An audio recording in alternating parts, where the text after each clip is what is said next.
Assalamu alaikum warahmatullahi wabarakatuh. Ashama akkam jirtu hordoftoota chaanaalii yuutuubii Abdul App. Barnoota haalaan barbaachisaa ta'e takka isinii qabadhee dhufeen jira. Namoonni baay'een beeksifni adda addaa bilbila jalaarra dhufee rakkisaanii anis deebii isaa isinii qabadhee dhufee jira. Akkaataa beeksisa moobaayilirra dhufuudhaan isin rakkisu bilbila keessanirraa isin rakkisu itti ofirraa cufan ka jedhu waliin ilaalla.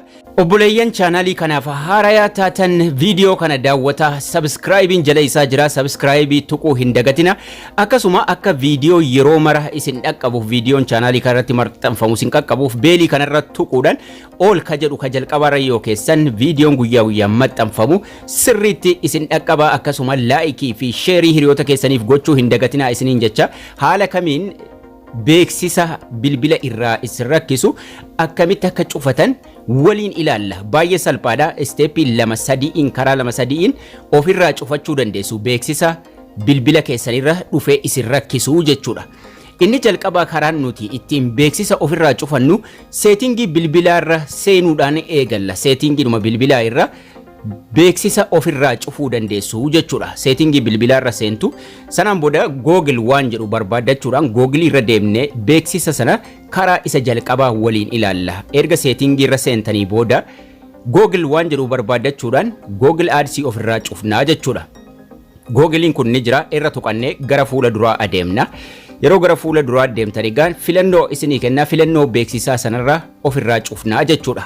Haala kanaan isinii baasaa. Ads waan jedhu barbaaddattu jalqabarra jira. Yeroo baay'ee Ads jechuun beeksisa kunoo jalqabarra Ads jedhee jira. Ads kanarra tuqanna. Ads kana tuqachuun gara fuula duraa adeemna. Yeroo nuti gara fuula duraa adeemne haala kanaan isiniif baasa.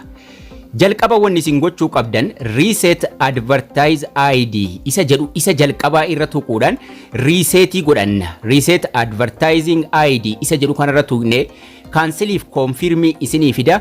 Confirmii gootuu jechuudha. Resetii gootuu jechuudha. Inni jalqabaa isin gochuu qabdan. Erga san resetii gootanii kaatanii yoo asii kun onii ta'e biluu ta'ee jiraate ofii gootu. Sanaan booda erga kana ofii gootanii kaatanii gara duubaatti deebina. Ammallee gara isteeppii ittaanuutti deemnaa jechuudha. Erga duubatti deebinee booda manager Google account ka jedhu ka biluun jiru kanarra tuqanna.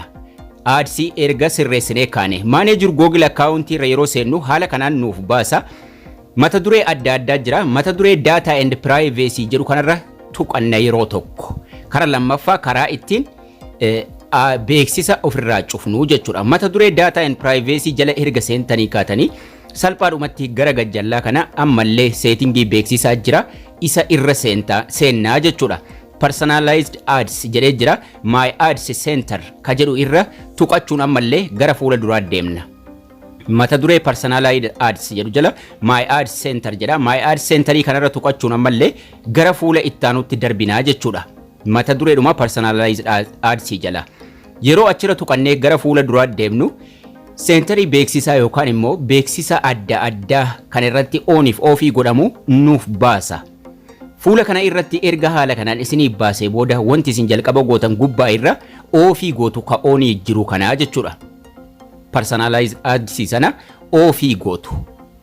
Turn off. Oonii irra erga tuqxanii kaatanii ofii gootu jechuudha. Turn off ka jettu kana tuquudhaan gootiit ka jettu jala jirti. Gootiitii tuqnee duubatti deebinaa jechuudha. Karaa sadaffaa ittiin immas beeksisa ofirraa cufnu inni guddaan Google Chrome irra seenna. Google Chrome jedhee jira. Chrome ka jedhu kun ni jira. Bilbilli nama hundaa ni qaba. Yoo arguu dhabdan garuu gubbaa bakka sarchii irratti Chrome yoo jettan isiniif baasaa jechuudha. Aappiin kun bilbila nama hundarrayyuu Chrome jedhee jira. Achirra tuqachuun gara fuula duraa deemna. Seetingii kana keessaas waan sirreessinuu qabna. Tuqaa sadan gubbaa irra jiru tuquudhaan gara seetingii isaa adeemnaa jechuudha. Tuqaa sadan erga tuqnee booda seetingii jedhee as jira. Seetingii kanarra tuqanna. Seetingii siin jettu kun as jirti. Isirra tuqannee gara fuula duraa deemuudhaan akka beeksifni nurraan dhufne asirraallee cufnaa jechuudha. Erga seetingii kanarra seennee booda site setting waan jedhu barbaaddanna. Site settingii keessaa waan lama sirreessina. Site settings ka jedhu kun as jira. Site settingii kanarra tuqachuun gara fuula duraa deemnee cookies fi ads yookaan beeksisa irraa sirreessina. Site setting keessa erga seennee booda cookies ka jedhu ka lammaffaarra ni jira. Allowed irra yoo jiraate irra tuquudhaan maal goona? Block irra keenya. block third party ka jedhu ka sadaffaa irra filannoo sadaffaa irra jirurra kaayuudhaan duubatti deebina.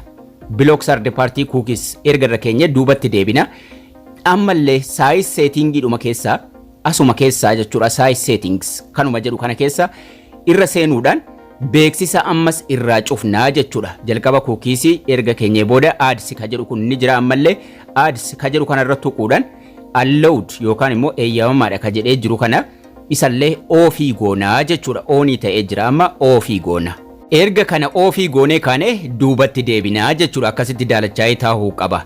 Duubatti deebi'uudhaan namoonni baay'een ammallee sababni beeksifni irra dhufuuf aappii adda addaa aappii keessattuu waan akka viidiyoo daawunlood godhu waan akkasii kana ofirraa qabu. Seetingii keessa seenuudhaan aappiin tokko tokko immoo osoo hin beekin bilbila keessan irra taa'a waan ta'eef seetingii bilbila irra erga seentanii booda aappii irra seenuudhaan aappis appilikeeshinii bilbila keessan irra jiru mararra seenu aappis ka jedhu kun as jira yookiin aappi maanaajar jedhee jira aappis ka jedhu kanarra seenuudhaan appilikeeshinii bilbila keessan irra jiru cheekii gootuu jechuudha.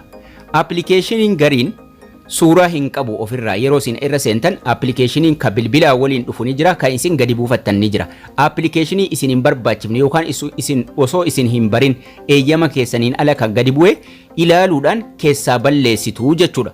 Fakkeenyaaf wanni akkasii kun bilbilaa wajjin dhufe yeroo isin irra tuutan disable force stop malee hin qabu. Kanaafuu jara akkasii hin balleessitan jechuudha.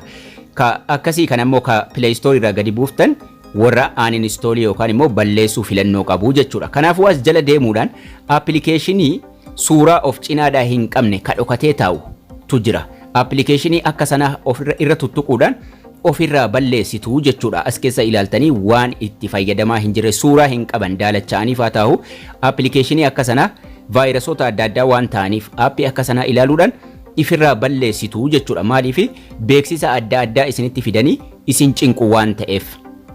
Waan itti fayyadamaa hin jirre waan bilbilaan ala jiru mara ifirraa qulqulleessitu jechuudha. Haala salphaa ta'e kanaan beeksisa adda addaa kan moobaayila keessanirra dhufee isin rakkisu mara isa isteeppii baay'ee salphaa kana hordofuudhaan beeksisa hundaa ofirraa qulqulleessuu dandeessu ofirraa dhaabuu dandeessu jechuudha. Akkasuma obboleeyyan chaanaalii kanaaf haaraa taatan ammallee deebi'ee yaadachiisaa sabskraayibii gochuu hin dagatina. Akkasuma laayikii sheerii hiriyoota keessaniif xiyya kanas tuquudhaan beelii kana irra tuquudhaan ol ka jedhu ka jalqabaarra yoo keessan viidiyoo yeroo mara maxxanfamu isin dhaqqabaa jechuudha. Salphaatti olii kan jettu kanarra keessu sanan booda viidiyoo adda addaa barnoota duraanii argachuuf maqaa kiyyaaf piroofaayiliin kiyya waliin as jala jira. Achirra tuquun yeroo gara fuula duraa deemtan barnoota duraanii barnoota darban mara isa as jala viidiyoo mata duree viidiyoo jedhu jala argachuu dandeessu. Akkasuma mata duree playlist jedhu jala yoo seentan barnoonni martinuu adda addatti qoodamee jira mata duree gubbaa irra. Live itti aanee playlist jedhee jiru kana jala yoo seentan barnoonni TikTokii, barnoonni Facebookii, barnoonni YouTubeii, barnoonni dhimma emailiitiin wal qabate mara isaas jala argattu isiniin jecha barnoonni keenyas kana fakkaata. Haga barnoota kutaa ittaanu walitti deebinutti turtii gaarii nagayaan tura.